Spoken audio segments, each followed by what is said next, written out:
Le caca, c'est délicieux. Le caca, c'est délicieux.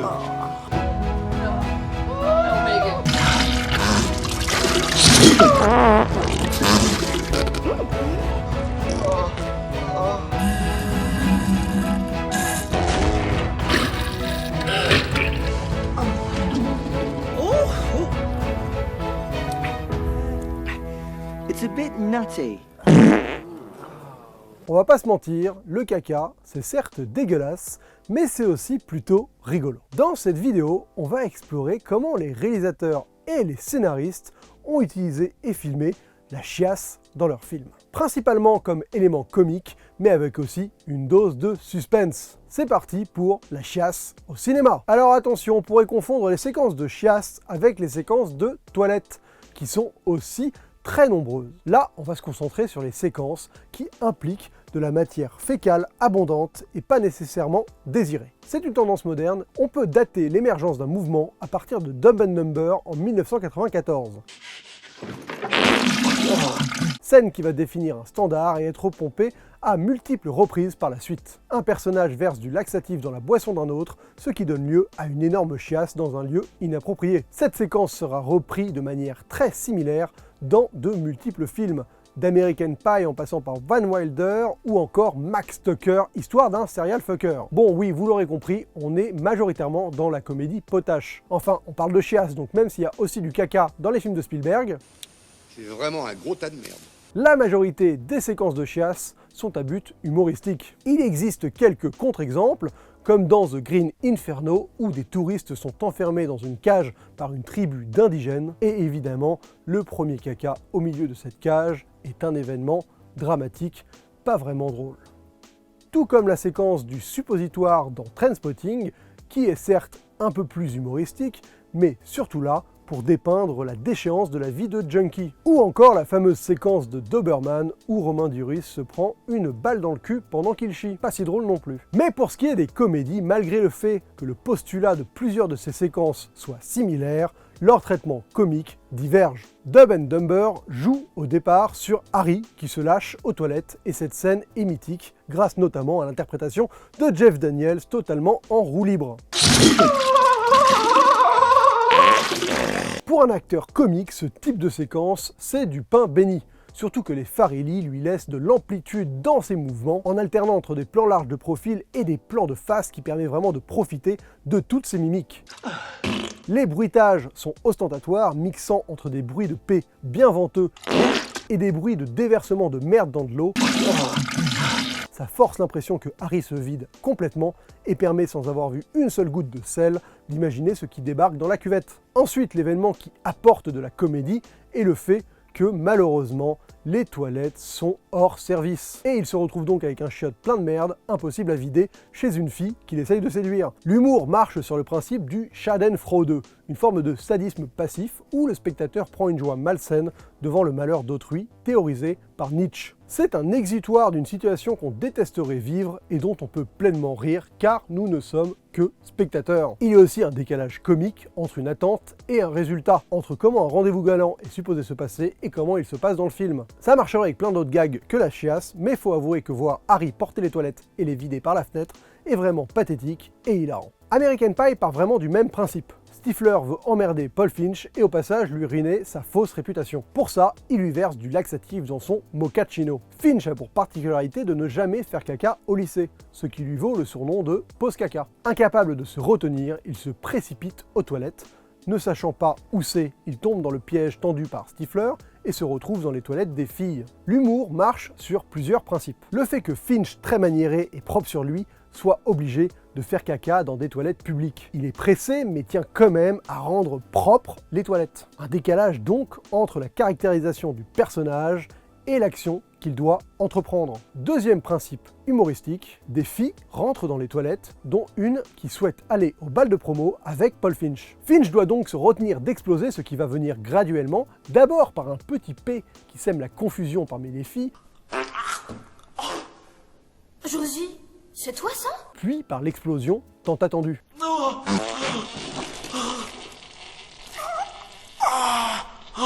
Cet humour est basé sur une ironie dramatique. Le spectateur est au courant d'une information que les personnages de la séquence ignorent, à savoir la source des bruits de paix. On est dans la confidence et on voit arriver l'inévitable avec une certaine délectation. De plus, la situation est accentuée car Finch est le sujet de conversation des filles. Finch ira tout seul. Alors, moi aussi. L'enjeu de la séquence est décuplé. Les filles présentes n'assistent pas visuellement à la scène, mais uniquement par le bruit et l'odeur, comme dirait Jacques Chirac. C'est tellement écœurant qu'elles fuient les toilettes, paniquées. On est sur la même combinaison de bruitage que dans Dumb and Dumber. Mais au jeu, cette chiasse est très sobre comparée à celle de Dumb and Dumber. C'est, je pense, la force de cette séquence. Ne pas utiliser uniquement la chiasse pour faire rire, mais créer un contexte autour, savamment construit depuis le début du film, qui fait que cette chiasse devient l'aboutissement d'une longue construction qui se termine en feu d'artifice. Avant cette fin cruelle qui apporte une note tragicomique, une note qui en fait irrigue le film, qui fait que American Pie n'est pas une simple comédie potache, mais un vrai film générationnel aux personnages attachants. L'ultra potache par contre, on l'aura dans Van Wilder. Ce coup-ci, c'est l'antagoniste qui est piégé, et donc l'humiliation sera accentuée sans aucune tendresse, au point de devenir peut-être un peu trop grotesque. Là où la sobriété d'American Pie permettait de s'identifier à Paul Finch, dans Van Wilder, la scène accumule les effets pour tenter d'augmenter son impact. Le moment de déclenchement du laxatif est durant un examen. Le personnage incapable de retenir ses pets se retrouve à devoir remplir un QCM ultra rapidement, dans l'incapacité totale de s'empêcher de lâcher quand même des perlouses.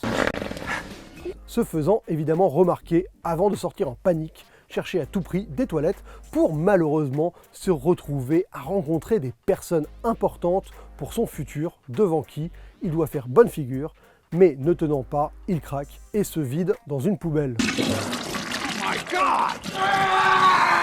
La séquence joue sur l'outrance et l'accumulation d'artifices pour accentuer l'humour. Vu qu'American Pie était déjà passé par là, il faut faire plus pour espérer marquer les esprits. Mais ce qu'on perd en subtilité, on le perd aussi en crédibilité. Et le public sent quand on force pour le faire rire. Une situation plus sobre, mais bien amenée, sera souvent plus efficace qu'une situation extrême sans aucune construction. Là où on avait un couloir, maintenant on a une salle plein d'élèves et un test à remplir. On n'est plus dans les toilettes, mais dans une salle avec des gens prestigieux. Mais rien de tout ça n'a été préparé comme ça avait été le cas avec American Pie. Le personnage aurait pu se retrouver devant le président des États-Unis, ça aurait été la même. Même si j'avoue que la violence de la chiasse avec la phrase « Ça saigne !»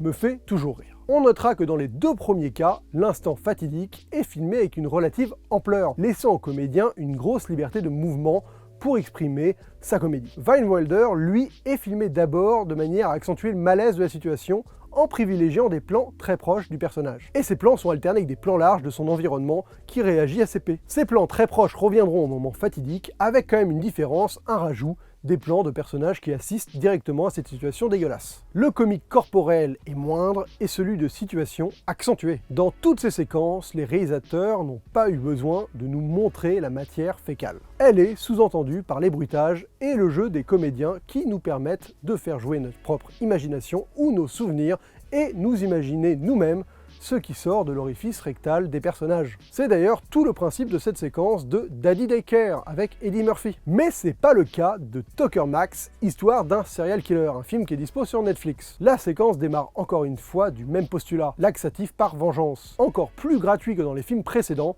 car c'est une fille anonyme dans un bar qui le verse, mais la symbolique est importante car le personnage est notre protagoniste et c'est un ultra gros connard, et donc en fait c'est finalement la goutte d'eau qui va faire déborder littéralement le vase. La chiasse se déclenche alors qu'il est sur le point de coucher avec une fille, la fille est touchée également et se précipite aux toilettes, doublant notre protagoniste. Quand elle ressort, on découvre qu'elle a bouché les toilettes, laissant suggérer l'ampleur de la chiasse à venir, et aussi un avant-goût du parti pris graphique de la chose, car on a le droit à un plan assez dégueulasse avec des morceaux de merde et de papier débordant d'un toilette. La séquence enchaîne dans le hall de l'hôtel où en caleçon, il cherche désespérément des toilettes. Le personnage est perdu et pressé, il s'active sur une sonnette ou demande à une femme de ménage qui ne parle pas un mot d'anglais, et le tout avec une démarche ridicule du fait de se retenir.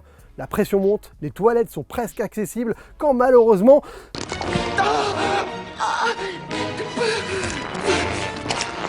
ça commence à craquer. La séquence fonctionne sur le principe du compte à rebours. On sait que la bombe va exploser, mais on ne sait pas quand. Et chaque moment qui retarde le protagoniste est un moment qui va faire monter la tension. Le réalisateur a joué la carte graphique avec une chiasse qui se propage pendant que le protagoniste court vers les toilettes. La chiasse coule le long de ses jambes et va jusqu'à imbiber ses chaussettes. La caméra alterne entre la tête du protagoniste et la daube qui commence à être éjectée de son cul. Le rire est quasiment nerveux face à quelque chose d'aussi dégueulasse, mais la notion d'exutoire est présente aussi.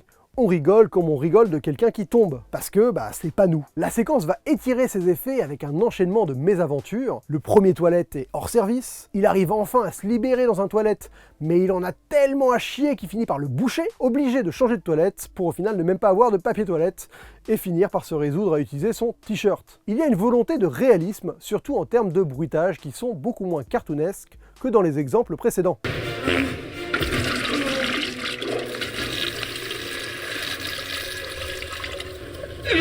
Cette séquence n'est pas là pour être nécessairement hilarante, mais elle fait office de réel point de bascule du film. Le personnage va symboliquement prendre en retour toute la merde qu'il a fait depuis le début du film. Et ceci est appuyé par la mise en scène et surtout par la fin de la séquence où il constate la trace qu'il a laissée et la femme de ménage qui le regarde avec dépit. C'est ce qu'on appelle toucher le fond. Cette volonté de montrer la matière fécale est présente dans d'autres films, mais avec une utilisation différente. Il y a l'utilisation qui surprend et offre une explosion comique, comme dans All Pass,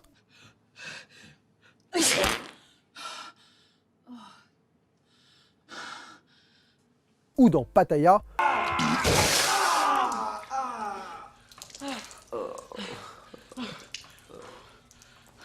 qui reprend d'ailleurs une réplique du film Bridesmaids. Ça me sort comme de la lave! Frère, c'est de la lave qui va sortir de mon cul! Bridesmaids, dont la scène de chiasse est déjà culte, même si je suis toujours frustré devant. Car certes, il y a de belles répliques et la situation est vraiment démentielle. À savoir un groupe de 5 filles qui se retrouvent avec une indigestion pendant des essayages de robes pour un mariage. Alors ça vomit, ça chie dans un évier, mais pour moi la séquence pêche par trop de sobriété, notamment en gardant immaculée la robe de mariée qui finit par se faire caca dessus au milieu de la rue. Certes, c'est plus élégant, mais on passe à côté d'une grosse occasion manquée, à savoir la combinaison d'une robe blanche immaculée et d'une chiasse démentielle. Comme par exemple dans Albert à l'Ouest, où après que le personnage joué par Neil Patrick Harris ait rempli 2 chapeaux de merde, on a le droit à un insert furtif du contenu des chapeaux. Sinon, la dernière utilisation, c'est carrément l'explosion avec une fontaine de merde, comme dans par exemple Sex Academy.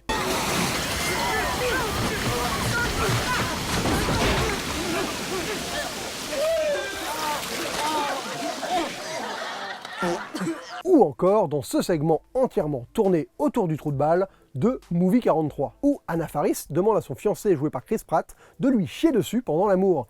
Will you poop on me? Lui va donc se blinder de bouffe mexicaine et de laxatifs pour y arriver. Mais ça ne se passe pas comme prévu et toute la merde que Pratt a accumulée en se gavant de bouffe mexicaine va finir par exploser au moment où un taxi le renverse. Une explosion totalement démesurée. Un homme peut-il contenir autant de merde ? Je ne pense pas. Le côté progressif et réaliste dans le filmage de la merde liquide est vraiment rare. On a peut-être un bon exemple avec Trainspotting, avec la scène où Spud se réveille et a chié dans le lit. Même si le moment où le drap est ouvert et la chiasse est propulsée sur ses beaux-parents est un peu exagéré en termes de quantité, ça fait quand même plus réaliste que dans les exemples que j'ai cités précédemment, notamment dans la séquence de Sex Academy. Et je profite de Sex Academy pour aborder une autre catégorie de séquences. Celle où des personnages assistent dégoûtés à la chasse d'un autre. Le précurseur de ça, c'est le film Detroit Rock City, avec une séquence qui tient plus sur l'explosion de rire des 3 protagonistes suite à la chiasse de la fille dans les toilettes qu'à la chiasse elle-même. Ce principe de séquence sera repris moult fois, notamment dans Harold et Kumar avec la fameuse scène de la bataille fécale, la battle shit en anglais.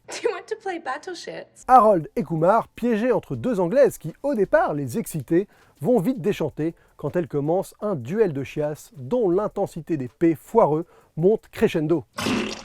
Skag, you sank my destroyer! Apparemment, il y a vraiment un truc supposé être hilarant avec le fait de faire caca à une super belle fille. Alors oui, je connais la blague sur le fait que les princesses, par exemple, ne font pas caca et ne pètent pas. Et apparemment, cette blague donne beaucoup d'idées et d'inspiration aux scénaristes de comédie. Et malheureusement, ça offre des scènes de chiasse totalement gratuites, comme celle de Scary Movie 4. Oui, il y a eu 4 Scary Movie. Dans cette scène, on a la pauvre Carmen Electra qui se retrouve à faire caca en tenue ultra sexy devant un village car elle est aveugle.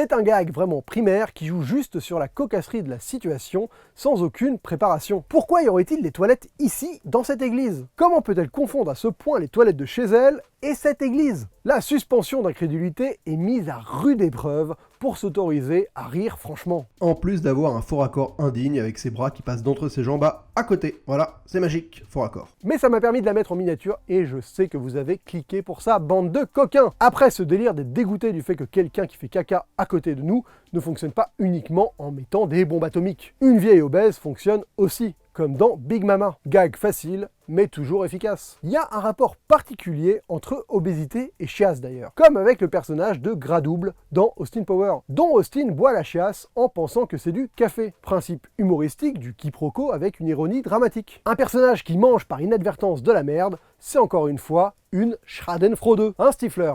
Oh, it's so fresh. Sinon, dans Austin Power, il y a une séquence de chiasse qui est vraiment géniale. Encore une fois, basée sur le quiproquo. Austin se fait attaquer aux toilettes. Et le mec à côté de lui pense qu'il se débat avec sa merde. Doucement, faut pas forcer comme ça, sinon vous allez vous exploser le trou de balle. Prenez votre temps. La séquence fonctionne parfaitement en anglais, car en anglais, on appelle le fait de chier un numéro 2.